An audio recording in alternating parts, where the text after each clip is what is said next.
Ele não parecia perigoso, não tinha um olhar ameaçador, não tinha comportamento agressivo, não tinha nada que fizesse você atravessar a rua para evitá-lo. Na verdade, ele era o tipo de pessoa que passaria completamente despercebida. Aquele rosto comum, aquele jeito quieto, aquela presença quase invisível. Agora eu quero que você pense em algo. Quantas pessoas você cruzou hoje sem realmente prestar atenção? Quantas delas você lembra? E se eu te dissesse que uma dessas pessoas poderia esconder algo tão perturbador que você nem conseguiria imaginar? Porque o mais assustador nessa história não é apenas o que ele fez, é como ele conseguiu fazer isso, sem que ninguém percebesse por tanto tempo, sem levantar suspeitas, sem chamar atenção, sem parecer diferente. Ele conversava, ele sorria, ele parecia normal, mas por trás dessa aparência comum existia algo completamente fora do padrão, algo que crescia em silêncio, algo que se desenvolvia sem interrupção, algo que, aos poucos, começava a tomar conta. E aqui está o ponto que torna tudo ainda mais inquietante.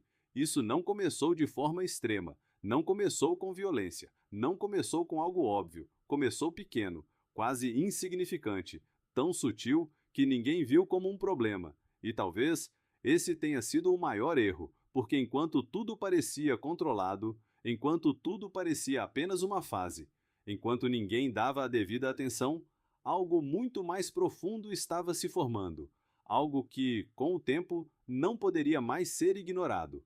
Agora deixa eu te fazer uma pergunta. E pensa bem antes de responder. Existe um momento em que alguém cruza um limite e não consegue mais voltar? Ou será que esse limite nunca foi claro para começar? Porque no caso que você vai ver hoje, essa linha simplesmente desapareceu. E quando isso acontece, o que sobra não é apenas um erro, é uma sequência, uma escalada, um caminho sem retorno. Hoje você vai conhecer uma história real, uma história que não choca apenas pelos acontecimentos, mas pela forma como tudo aconteceu. Silenciosa, discreta, quase invisível, uma história que levanta perguntas difíceis sobre comportamento, sobre percepção, sobre o quanto a gente realmente conhece as pessoas ao nosso redor e, principalmente, sobre o que pode estar escondido por trás de uma aparência completamente normal. Respira fundo, porque o que você vai ouvir agora não é fácil de processar. Essa é a história de Jeffrey Dahmer. Antes da gente entrar nos crimes, existe uma pergunta importante: como alguém se torna isso? Jeffrey Dahmer não nasceu sendo um monstro, pelo menos não era o que parecia. Na infância, ele era descrito como uma criança comum, energia normal, comportamento normal. Mas algo começou a mudar, e como acontece na maioria desses casos, não foi uma mudança repentina, foi lenta, silenciosa, quase imperceptível. Aos poucos, ele foi se isolando, se afastando, se fechando dentro da própria mente, e enquanto o mundo via apenas um garoto quieto, por dentro, algo completamente diferente estava se formando. Se existe um ponto onde essa história realmente começa, não é no primeiro crime, é muito antes disso, é na infância, porque é ali, nos primeiros anos, que os padrões começam a se formar. E no caso de Jeffrey Dahmer, nada parecia extremo o suficiente para alarmar alguém, mas também nada era exatamente saudável. A casa onde ele cresceu não era um lugar de estabilidade, não era o tipo de ambiente onde uma criança se sente segura ou compreendida. Havia tensão, discussões frequentes, silêncios desconfortáveis, distância emocional, o tipo de clima que você não consegue explicar, mas consegue sentir. O pai, muitas vezes ausente, quando presente, mais racional do que afetivo. A mãe, lidando com seus próprios conflitos internos, instável, imprevisível, e no meio disso tudo, um garoto observando, absorvendo, tentando entender o mundo ao redor, sem ter as ferramentas para isso, porque crianças não processam o caos como adultos, elas não analisam, elas não racionalizam, elas sentem, e quando esse sentimento não encontra direção, ele começa a se transformar em outra coisa, no caso dele, em isolamento. Jeffrey não era exatamente rejeitado, mas também não era conectado, e essa diferença é crucial, porque não é só sobre estar sozinho, é sobre não se sentir visto, não se sentir compreendido, não se sentir parte. E quando isso acontece, a mente começa a buscar refúgios. No início, são apenas interesses incomuns, curiosidades diferentes, coisas que, isoladamente, não parecem perigosas, mas que, somadas, começam a desenhar um padrão. Ele desenvolve um interesse crescente por animais mortos, não apenas uma curiosidade passageira, mas algo mais profundo, mais persistente. Ele queria entender, queria ver, queria explorar. E aqui está um dos pontos mais delicados dessa história. Esse comportamento não foi interrompido, não foi tratado como um sinal de alerta. Na verdade, em certos momentos, foi até incentivado. O pai, sem perceber a dimensão do que estava acontecendo, compartilhava conhecimento, mostrava processos, explicava detalhes. Para ele, aquilo era apenas ciência. Para o filho, era outra coisa completamente diferente. E esse é o tipo de situação que só faz sentido, olhando para trás. Porque no momento em que acontece, parece inofensivo, parece educativo, parece curioso, parece normal dentro de um contexto específico. Mas não era. Era o início de algo sendo reforçado, sem limite, sem filtro, sem compreensão real do impacto. E enquanto tudo isso acontecia, por fora, nada gritava perigo, não havia violência explícita, não havia comportamentos extremos, apenas um garoto quieto, reservado, cada vez mais distante. E é exatamente isso que torna tudo tão inquietante, porque se você olhasse de fora, não veria um problema urgente, veria apenas alguém diferente. E é aqui que essa história começa a tomar forma de verdade, não com um evento, mas com uma sequência silenciosa de pequenos sinais que ninguém soube, ou conseguiu, interpretar a tempo, e enquanto o mundo seguia normalmente ao redor dele, dentro da mente daquele garoto, algo já estava sendo construído, algo que não desapareceria com o tempo, algo que não se resolveria sozinho, algo que só iria crescer. Na adolescência, tudo piora. Ele não se encaixa, não se conecta, não cria vínculos. Enquanto outras pessoas vivem experiências comuns, ele começa a desenvolver pensamentos que ele mesmo sabia que eram errados. E aqui entra um detalhe importante. Ele sabia, ele tinha consciência e mesmo assim não conseguia parar. Para tentar controlar isso, ele começa a beber. Muito, cada vez mais cedo, cada vez mais intenso. Mas o álcool não resolve, só mascara. E enquanto por fora ele parece apenas mais um jovem problemático, por dentro, a situação já estava completamente fora de controle. E então, acontece, mas não da forma que a maioria das pessoas imagina. Não existe um grande plano elaborado, não existe uma preparação meticulosa, não existe aquela construção típica de algo claramente intencional desde o início. O que existe é uma combinação perigosa de fatores que já vinham se acumulando há muito tempo: solidão, impulsos não resolvidos, pensamentos que nunca foram interrompidos e, principalmente, a ausência de limites. Naquele momento, ele já não estava apenas pensando, ele estava pronto para agir.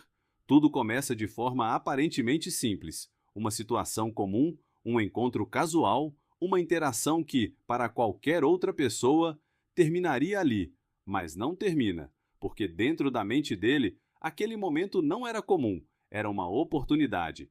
E aqui está o detalhe que muda tudo. Não foi apenas o que ele fez, foi a decisão de continuar, porque existe um segundo crítico, um instante quase invisível, em que ainda seria possível parar, em que ainda existia escolha. E esse momento passa, sem resistência, sem recuo, sem interrupção. E quando isso acontece, algo se quebra, não do lado de fora, mas dentro dele. Uma barreira que antes existia, simplesmente deixa de existir. E a partir daí, tudo muda. O primeiro crime não é apenas um ato isolado, ele é uma confirmação. A confirmação de que aquele limite pode ser ultrapassado. E pior, de que nada imediato impede isso. Não há consequência instantânea. Não há alguém interrompendo. Não há um freio externo. Só existe silêncio. E esse silêncio é perigoso, porque ele abre espaço para algo ainda mais grave: a adaptação. Depois que tudo termina, não vem uma reação clara, não vem um choque que paralisa, não vem um colapso emocional que impede continuidade. O que vem é processamento, Ele pensa no que aconteceu, relembra, analisa e, aos poucos, transforma aquilo em aprendizado, e esse é o verdadeiro ponto sem volta. Não é o ato em si, é o fato de que ele não termina ali, ele continua, dentro da mente, sendo reorganizado, sendo entendido, sendo, de certa forma, aceito. E quando algo assim deixa de ser rejeitado internamente, ele deixa de ser exceção e começa a se tornar padrão. Agora para um segundo e pensa nisso. Quantas histórias como essa poderiam ter terminado no primeiro erro? Quantas poderiam ter sido interrompidas? Se aquele momento tivesse sido diferente, no caso dele, não foi. E a partir dali, não era mais sobre se aconteceria de novo, era sobre quando, porque o que antes era apenas pensamento, agora era possibilidade comprovada. E isso muda tudo, para sempre. Agora presta atenção nisso, porque é aqui que a história muda de nível. Depois do primeiro crime, ele poderia ter parado, mas não parou. Ele começou a evoluir, a melhorar o método, a pensar nos detalhes, a evitar erros, e isso transforma algo impulsivo em algo sistemático. Ele passa a agir com intenção e, mais do que isso, com controle. Depois do primeiro crime, a vida não para, e talvez esse seja um dos aspectos mais perturbadores de toda a história, porque por fora tudo continua. Os dias passam, a rotina segue, as pessoas ao redor não percebem nada, não existe um colapso visível. Não existe uma mudança drástica que levante suspeitas imediatas. Existe apenas normalidade. E é exatamente isso que permite que tudo continue. Jeffrey Dahmer entra na vida adulta carregando algo que ninguém consegue ver. Algo que não aparece em conversas, não aparece no comportamento superficial, não aparece em interações comuns, mas está ali, presente o tempo todo. E aos poucos, ele aprende a conviver com isso. Ele trabalha, se muda, tenta se encaixar, mas nunca de verdade, porque existe uma distância constante entre ele e o resto do mundo, uma desconexão que não desaparece. E quando alguém vive assim por tempo suficiente, duas realidades começam a se formar. A que todo mundo vê e a que ninguém imagina. Por fora, um homem comum, discreto, quase invisível. Por dentro, um padrão que já começou e não foi interrompido. E aqui está o ponto mais importante dessa fase. Ele não está mais reagindo, ele está aprendendo. Aprendendo como se aproximar, como conversar, como parecer confiável. Aprendendo a não levantar suspeitas, porque agora existe consciência, existe intenção, existe controle. E isso transforma completamente o que vem a seguir. O que antes aconteceu uma vez começa a se repetir. No início, de forma espaçada, quase como se ainda existisse algum tipo de limite. Mas esse limite não dura. Com o tempo, os intervalos diminuem, a frequência aumenta e o comportamento se transforma. Não é mais sobre impulso, é sobre repetição. E repetição cria padrão. Ele começa a entender o processo, o que funciona, o que evita riscos, o que mantém tudo sob controle. E cada novo passo é um pouco mais ousado que o anterior, um pouco mais calculado, um pouco mais frio. E talvez o mais inquietante seja isso. Ele se adapta, ele melhora, ele aprende com os próprios erros. Situações que poderiam expor tudo se tornam aprendizado. Momentos de risco viram ajuste de comportamento, e isso cria uma falsa sensação de segurança, a sensação de que ele pode continuar, de que ele não será pego, de que está no controle. E quanto mais essa sensação cresce, mais o limite desaparece, porque o que antes parecia extremo começa a se tornar normal dentro da lógica dele. E quando algo assim se torna normal, não existe mais freio interno, só existe progressão. Agora pensa nisso. Não é uma sequência caótica, é uma evolução, uma construção, cada ação levando à próxima, cada decisão facilitando a seguinte. E é assim que algo isolado se transforma em uma série. E essa série não para sozinha, ela só cresce, fica mais frequente, mais arriscada, mais difícil de esconder, mas ao mesmo tempo mais natural para quem está fazendo. E é exatamente isso que torna tudo tão perigoso, porque não parece mais um erro, parece um padrão de vida. E é aqui que a história chega em um ponto crítico, porque quando algo assim cresce por tanto tempo, sem interrupção, sem consequência imediata, uma pergunta inevitável aparece: como isso não foi descoberto antes? Porque sinais existiam, situações estranhas aconteceram, momentos de quase exposição surgiram, e mesmo assim, tudo continuou. E o que você vai ver agora não é apenas sobre os crimes em si, mas sobre todas as vezes em que isso poderia ter sido interrompido, e não foi. Existe um momento nessa história que é difícil de aceitar, não porque ele é complexo, mas porque ele é simples demais. Um momento em que tudo, literalmente tudo, estava ali, visível, ao alcance, quase impossível de ignorar. E ainda assim, foi ignorado. Agora pensa na seguinte situação: pessoas desconfiaram, algo parecia errado, fora do lugar. Não era um detalhe pequeno, não era algo fácil de justificar. Era o tipo de situação que faz qualquer pessoa parar e pensar: tem alguma coisa muito errada aqui. E mesmo assim, a dúvida venceu a certeza, a hesitação venceu a ação, a aparência venceu a realidade, porque mais uma vez ele não parecia perigoso, ele falava com calma, se explicava com segurança, mantinha uma postura controlada, e isso foi suficiente, suficiente para gerar dúvida, suficiente para aliviar a tensão, suficiente para fazer as pessoas recuarem. E esse foi o erro, um erro que, olhando agora, parece impossível de entender, mas que, naquele momento, pareceu plausível, pareceu aceitável, pareceu justificável, e é exatamente isso que torna tudo tão perturbador, porque não foi falta de oportunidade, não foi falta de sinais, foi uma falha na interpretação, uma falha em acreditar no que estava diante dos próprios olhos, e enquanto isso, ele continuava, voltava para o mesmo lugar, para o mesmo padrão, para a mesma sequência que já vinha acontecendo, como se nada tivesse acontecido, como se não tivesse chegado perigosamente perto do fim. E talvez esse tenha sido o momento mais crítico de toda a história, porque ali tudo poderia ter terminado, mas não terminou. E quando algo assim continua depois de quase ser interrompido, ele volta mais forte, mais confiante, mais perigoso, mas histórias assim não continuam para sempre, porque por mais que alguém tente controlar tudo, sempre existe uma variável impossível de prever, um detalhe fora do padrão, um erro inesperado, uma reação diferente. E foi exatamente isso que aconteceu.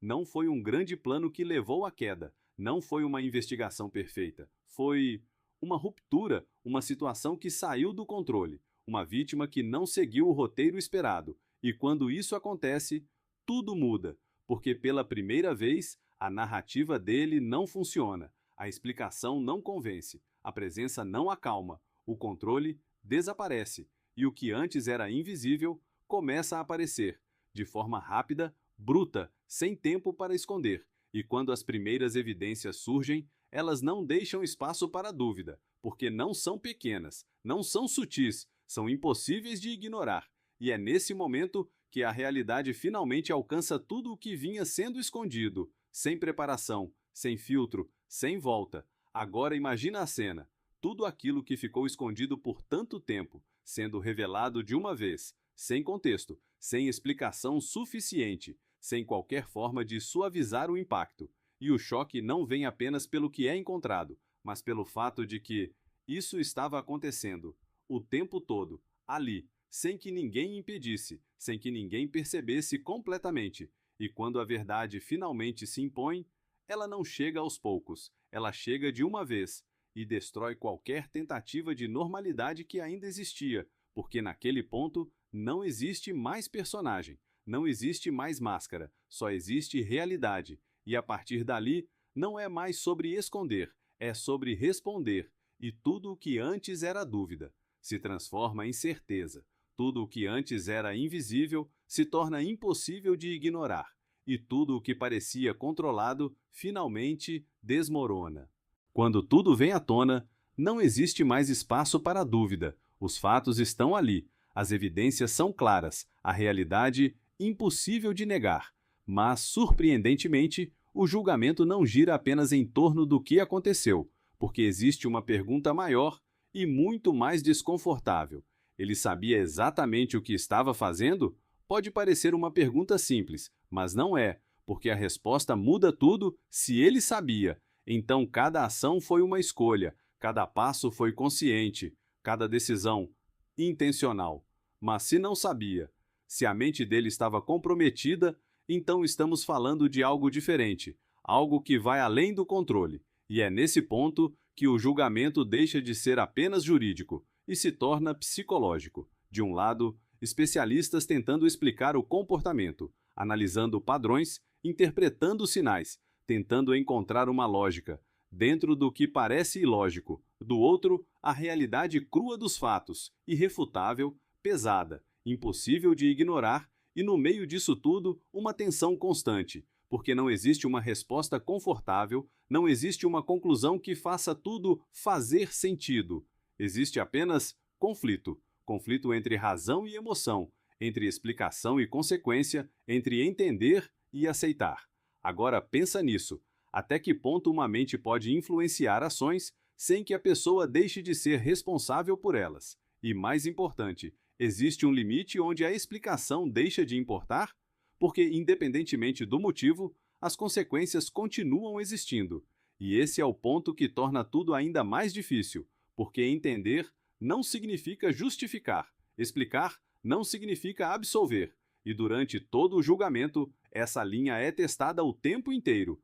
Cada argumento levanta uma nova dúvida, cada explicação abre uma nova questão, e quanto mais se tenta entender, mais desconfortável tudo fica, porque não estamos falando apenas de um caso isolado. Estamos falando sobre algo maior, sobre como a sociedade lida com o que não consegue compreender, sobre como reage ao extremo, sobre como decide, o que é responsabilidade e o que é incapacidade. E no final, mesmo com todas as análises, todos os argumentos, todas as tentativas de explicação, uma coisa permanece clara: nada do que for dito ali é suficiente para apagar o que aconteceu.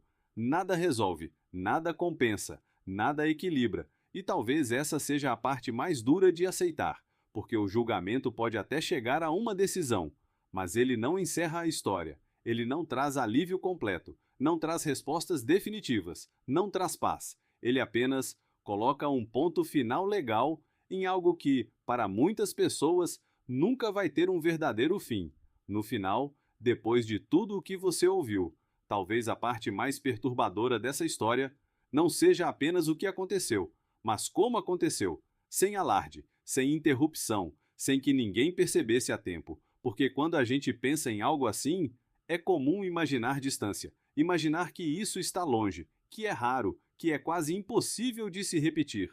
Mas será mesmo? Jeffrey Dahmer não era uma figura isolada em um lugar distante. Ele estava inserido na sociedade, vivendo entre pessoas comuns, passando pelos mesmos lugares, sendo visto todos os dias. E ainda assim, ninguém viu o que realmente estava acontecendo. E isso levanta uma pergunta desconfortável. Quantas histórias começam exatamente assim e ainda estão acontecendo agora, sem que ninguém perceba?